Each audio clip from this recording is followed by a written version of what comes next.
Live from KSAT 12, the Nightbeat starts right now. Rain, wind, and hail. Storms push through our area tonight, where they're headed and what's in store tomorrow. Law enforcement tailing smugglers, foot chasing them through the fields, and multiple migrants taken into custody. It's on the rise along the border, but the police chief of Lytle tells us that it's also on the rise in his town. And the final weekend of Fiesta 2023 is almost here. Saturday jam-packed with Fiesta events, including the Fiesta Flambeau night parade. We'll be there. What you need to know and how everyone can get in on the Fiesta spirit. But first, we're going to begin with breaking news. San Antonio police at a home in the 14,000 block of Briar Ledge. It's on the northeast side near 1604. The initial call was of a possible shooting, but police arrived on the scene and did not go into the house immediately. At this time, we don't have a lot of details, but we do know someone has come out of the home. That person was handcuffed. We have a crew at the scene. We're getting more information as we speak, and we'll update you on what's happening here a little bit later, hopefully, in this newscast. So now we want to go back to that weather. You heard those strong storms rolling into San Antonio this evening, and they really packed a punch. We're talking streets. They were drenched, and people were left looking for cover. Yeah, the storm dropped a good amount of rain in our area, not to mention the pitter-patter of hail in our viewing area as well. And just as fast as it moved in, that storm moved out. The question is, though, are we done for the night? What can we expect tomorrow? Adam Caskey with the latest. Adam. And we are done for the night. Our storm threat has passed. It's all near Corpus Christi and along the Gulf Coast, and it's even moving out of that area. This was a one and done, in and out, and now our sky is clearing out. We'll go over rainfall accumulations in a bit. I want to show you what we did see posted to KSAT Connect via the Weather Authority app. And this is clearly quarter-size hail, 1604 in Huebner from earlier today. Alamo Heights, North Alamo Heights at 6:38 p.m., just over an inch in diameter there. And this is down in Cotulla from this lone thunderstorm, this single cell that popped up near Cotulla. That's a quarter, and this hail is more like ping pong ball to golf ball size in terms of the hail. We also had some beautiful photos, I got to admit, especially on the back side of this. This is from Methodist Hospital in the medical center area, looking at the rain shaft moving away, and then with the sun setting, you get the orange off in the distance. And this really captures it. I have to step off the screen. Notice that white on the ground. That's hail that hasn't melted yet.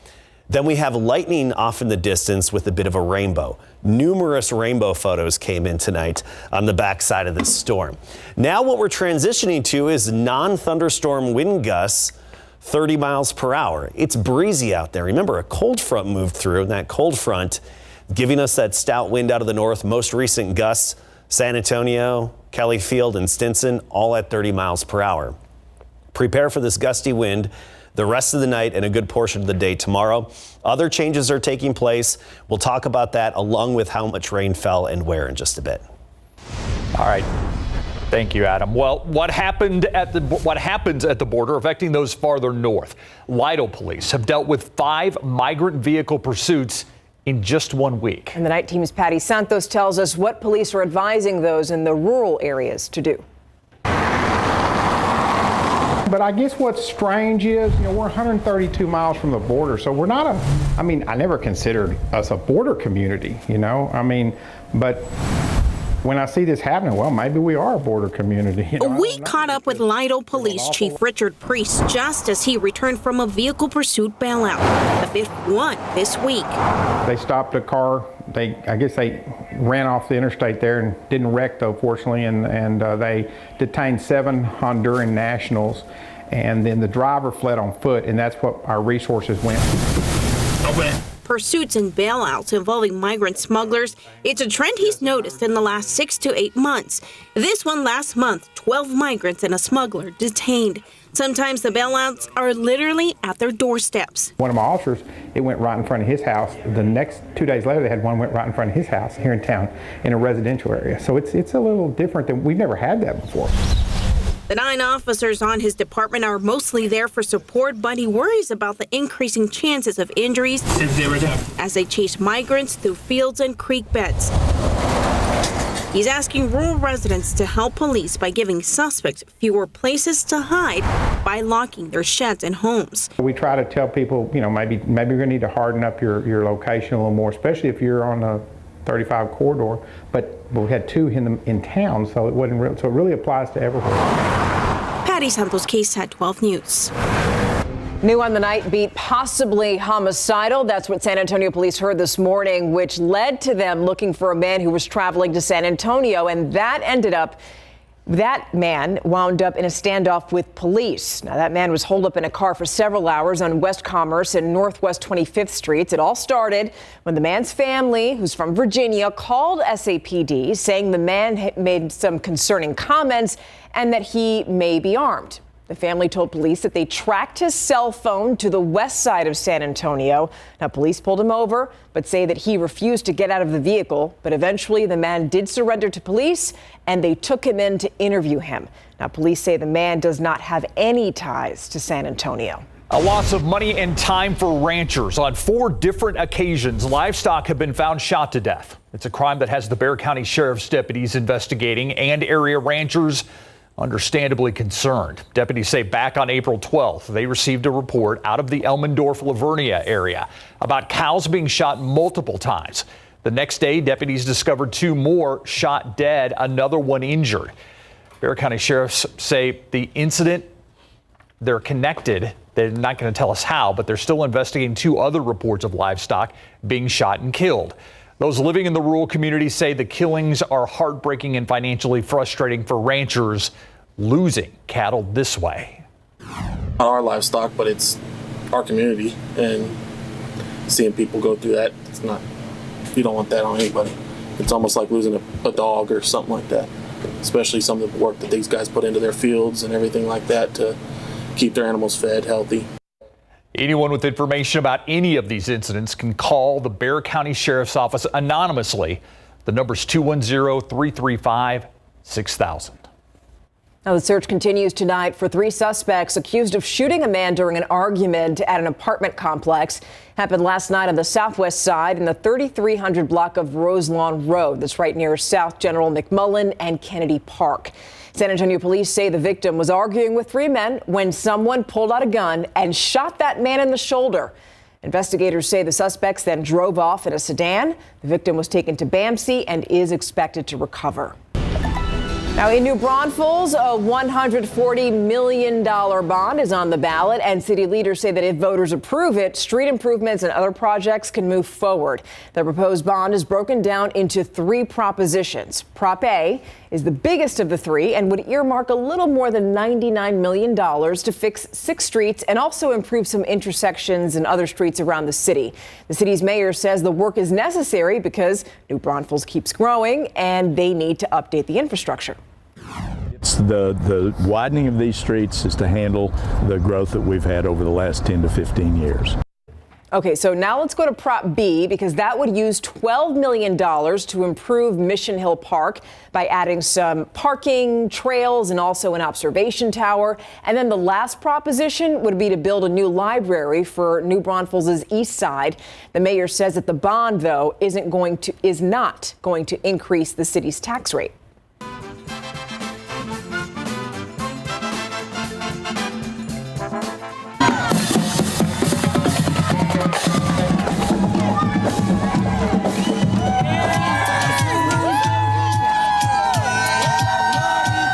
Were you out there for some of this? Today, the oldest parade of Fiesta, one of the oldest events of Fiesta, drew thousands downtown for the annual Battle of Flowers parade. The sun shining as colorful and creative floats made their way down the parade route. Smiles all around as spectators lined the streets. It's one of my favorite times of year in San Antonio, an awesome time. Now, the festivities not done yet. Tomorrow, Fiesta fans will be celebrating with their furry friends. The 24th annual Fiesta Pooch Parade starts at 8 in the morning at the Alamo Heights swimming pool off Viesca Street. Some 800 pooches will be in their Fiesta best dress. Our Lee Waldman is hosting that event.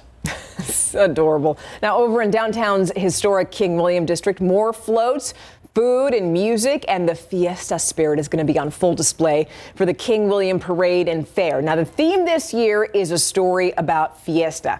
The parade procession begins at 9 a.m. The annual fair is going to have food and drink booths across 15 residential blocks. Now, if you can't make it out to either of these parades, don't worry about it, because we're streaming them live on KSAT.com, also on KSAT Plus. By the way, our Sarah Costa and RJ Marquez are going to be hosting this event online.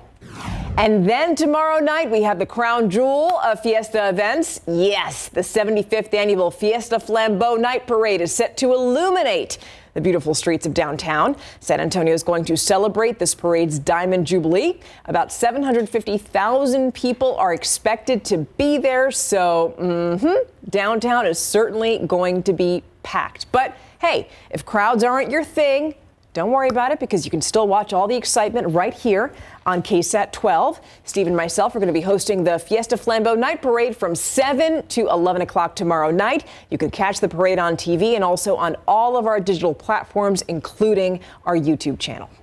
Looking forward to it. Time now for more big stories in our Nightbeat News Flash.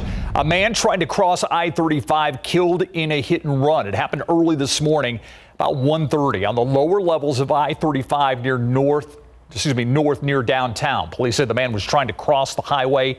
He was struck by a car. The driver didn't stop to help. Emergency crews pronounced the victim dead at the scene.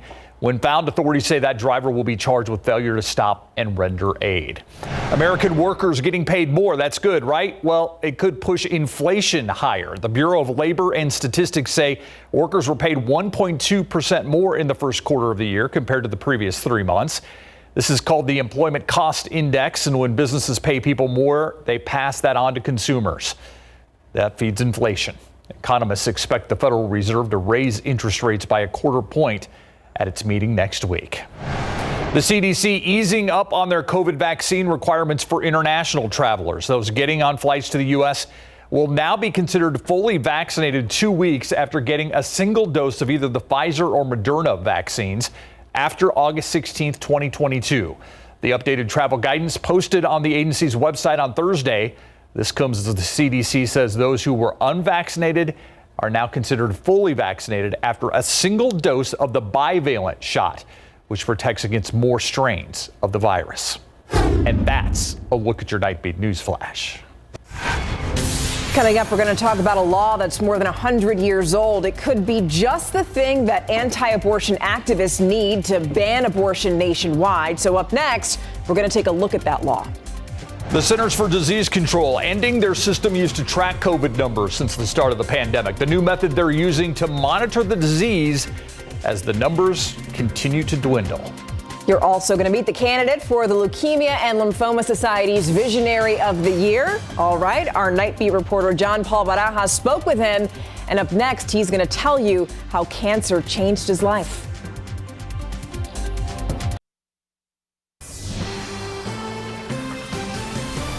Almost every 9 minutes, someone in the U.S. loses their life to a type of blood cancer. That's according to the Leukemia and Lymphoma Society.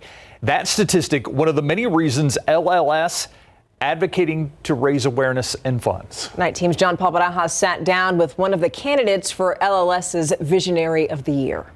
If you ever hear those words, cancer, the first thing you're doing is you feel like you're grasping for straws. It's a moment Gregory Proctor is all too familiar with. Proctor says his fight for his life started with his 2021 diagnosis.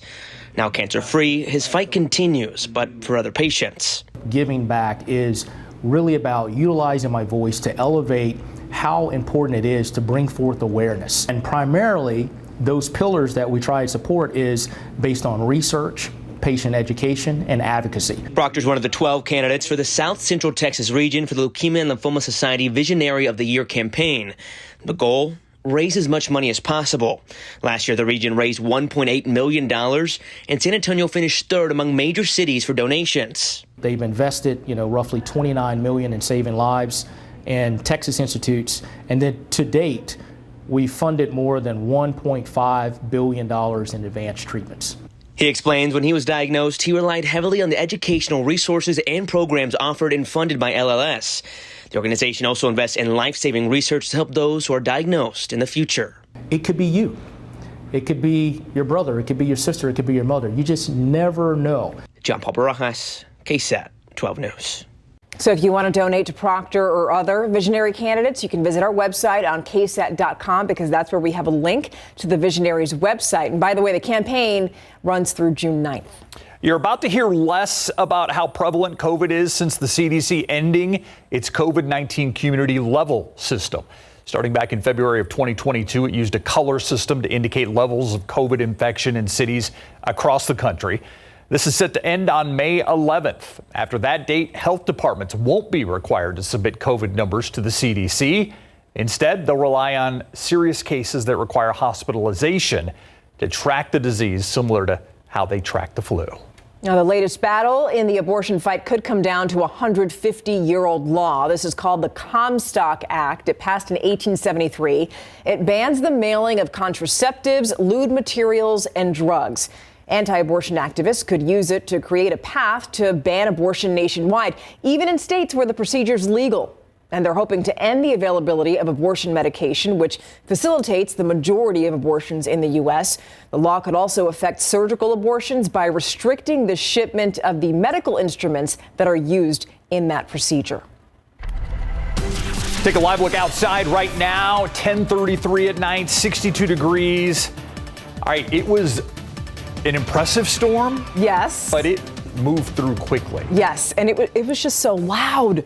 Yes, very much so. Partially the lightning, thunder, and of course the hail and the driving rain and the wind-driven hail as well. And as we go through the rest of the night, no more threats. Even all the way through the weekend and early next week, we're in the clear. Carry on with your weekend plans and your Friday night plans. Windy, though. The wind is picked up. You're going to notice those gusts up to 40 miles per hour through a good chunk of tomorrow. Clear and sunny all weekend. Storm chances arrive again by the middle to end of next work week. Let's take a look at the Drought Monitor. Notice we did chisel away a little bit of the exceptional drought out of Bexar County. That's an update as of yesterday when the Drought Monitor is issued. Now, this does not take into account the rainfall that we had today, but you put on top of it our showers and thunderstorms that we had today and some very drought-stricken parts of south central Texas getting the much-needed rain. Notice that alleyway along the coastal plain where there's no drought, not even abnormally dry. Well, they got another drink of water. Not bad for of course, the agriculture, but we're still slowly chipping away at this, and the pattern has been pretty beneficial over the past few weeks. As for the rainfall, see, pretty good coverage across our area. You really get to the sweet spot here. Pipe Creek, Bandera, all the way down toward Helotes. 2 to 3 inches estimated there along Bandera Road 16. South side not getting much today. It's the northwest corner of San Antonio, especially around the medical center. And basically USAA, their facility here, about 2 inches estimated by Doppler radar there. So wind gusts 30 to 40 miles per hour through the morning tomorrow and midday, then pumping the brakes later on tomorrow night. 64 now, temperatures falling off, dew point of 54 with that strong northwesterly wind. Tomorrow morning, 52 at 7 a.m. Sunny, low humidity, only 75 for the afternoon high temperature. And then notice by Flambeau time, 9 p.m., that wind really starts to simmer down, and we're going to see that wind pump the brakes, which is good for the parade. 66 at 9 o'clock tomorrow evening for the parade. By 11 o'clock, we're already down into the upper 50s. Unusual weather for Flambeau. And looking ahead into Sunday, 51 in the morning, a bit of a chill for this time of year, then 85 and sunny by the afternoon. A few more storms possible by next Wednesday and Thursday. All right, I'm just excited about tomorrow, and we're going to see you out there because we're going to host Flambeau. Yeah, absolutely. We're going to be live starting at 5 o'clock tomorrow. The draft continues tomorrow, but yes, the Cowboys did all right, I thought. Yeah. I mean, most of the time you go into this thinking they're going to get the best available player. It certainly seems like the Cowboys are doing that, but they're also addressing some of the needs they had coming into this draft, including at tight end. We'll come back. We'll recap the draft for both Dallas and Houston. Plus, the Roadrunners lose a star wide receiver to the transfer portal. Got that too next. Pro football coverage, powered by Davis Law Firm. The Cowboys started their draft on the defensive side of the ball, and they returned to action today with Hall of Fame wide receiver Drew Pearson announcing the 58th overall pick. With their only second-round selection, Dallas went back to Michigan for tight end Luke Schoonmaker. The Cowboys needed a tight end with the departure of Dalton Schultz to the Texans in free agency, and they certainly filled that need. Schoonmaker is 6'5", ran a 4.63 40-yard dash, started 11 of 12 games last season, and caught 35 passes for 418 yards and 3 touchdowns, but his best best attribute might be his run blocking. That trait should help stabilize the Cowboys' running game that did finish 9th overall in rushing yards per game last season. Then, when the 90th overall selection in the 3rd round, the Cowboys selected Texas linebacker DeMarvion Overshown. Overshown is a Texas native and ran a 4.5 40-yard dash at the Combine. He was named first-team All-Big 12 as a senior with 96 tackles and 4 sacks. Here's a look at the Cowboys' picks tomorrow for the final day of the draft. They have 1 pick in each round, starting with 129th overall selection in the 4th round. Meanwhile, the Texans took this draft by storm last night, moving up to get both the 2nd and 3rd overall picks to select Ohio State quarterback C.J. Stroud and Alabama pass rusher Will Anderson Jr. Today, both of the new picks were officially introduced in H-Town alongside first-year head coach DeMeco Ryans and general manager Nick Caserio. Ryans now has some dynamic young talent to work with. What were his emotions during the draft day splash? The first emotion, getting CJ, I was elated. Like, we got him, okay, I was happy. And then it was time to go to work. Right now, can we get Will? And once we were able to seal that deal and get Will, I was over the moon. I couldn't have been happier, smiling, just being able to get both of these guys was outstanding. And this credit goes to Nick and the work that he did, all right, to make that deal happen. He did an outstanding job, so credit to Nick on that one.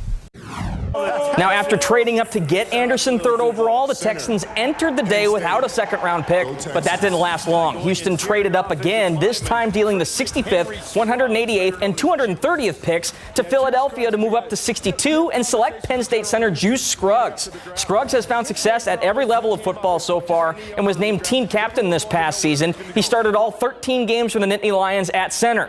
Then in the 3rd round, the Texans moved up again, swapping a pair of picks with the Rams to draft Houston wide receiver Tank Dell, 69th overall. Dell ran a 4.4 at the NFL Combine in the 40-yard dash, and he was first-team All-AAC last year, catching 109 passes for nearly 1,400 yards and 17 touchdowns in just 13 games. The Texans have a lot of draft capital still tomorrow, with 6 total picks left to make in the final 4 rounds, starting with back-to-back picks at 104 and 105 to start the 4th round. A star wide receiver is leaving UTSA next.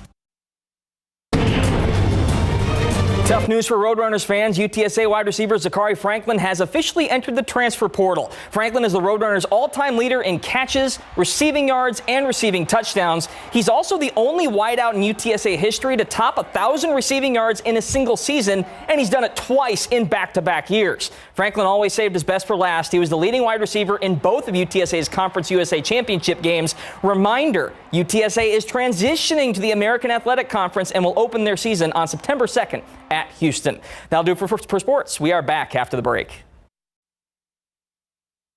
And speaking of cumulonimbus, that's what we had out there today, of course. And these are the cumulonimbus mammatus clouds that a lot of us saw. These are out in advance and sometimes even behind, but not in the thunderstorm. And this was before it hit, and you get this downward motion, and that's what causes the clouds to bubble downward a little bit. So they're cumulonimbus mammatus are what you saw today from that descending air that then pushes those clouds downward a bit. And this is in Carrizo Springs earlier. All right. Nothing to worry about storm-wise. Enjoy your weekend. Sunny, low humidity tomorrow. Gusty, though. You're going to notice that wind until after sunset.